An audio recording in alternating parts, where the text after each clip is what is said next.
Welcome to new TV Telugu. Telangana రాజకీయాల్లో మరో కొత్త రాజకీయ శక్తి ఆవిర్భవించడానికి రంగం సిద్ధమైంది.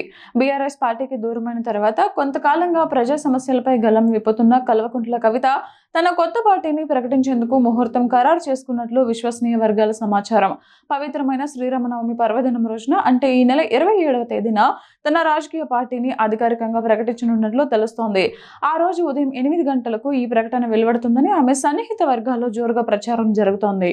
తెలంగాణ ప్రజా జాగృతి పేరుతో పార్టీని ఏర్పాటు చేస్తున్నట్లు కవిత ఇప్పటికే స్పష్టతనిచ్చారు. ఈ పేరుతో పార్టీ నమోదు కోసం కేంద్ర ఎన్నికల సంఘానికి దరఖాస్తు చేసుకున్న ఆమె ప్రక్రియను వేగవంతం చేయాలని ఢిల్లీ హైకోర్టును కూడా ఆశ్రయించారు. ప్రస్తుతం పార్టీ నమోదు ప్రక్రియ చివరి దశకు చేరుకోవడంతో ఇక అధికారికంగా పార్టీని ప్రకటించాలని కవిత నిర్ణయించుకున్నట్లు సమాచారం. తన మెట్టినీళ్లు అయిన సిద్దిపేట నుంచే కవిత తన రాజకీయ ప్రస్థానాన్ని ప్రారంభించే అవకాశాలున్నాయి. పార్టీ జెండా, గుర్తు, సిద్ధాంతాలు, విధి విధానాలను సిద్దిపేట నుంచే ప్రకటించవచ్చని భావిస్తున్నారు.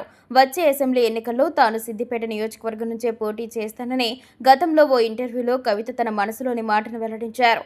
ఈ నేపథ్యంలో పార్టీ ప్రకటన రోజునే తాను పోటీ చేయబోయే నియోజకవర్గాన్ని కూడా అధికారికంగా ప్రకటించే అవకాశం ఉంది.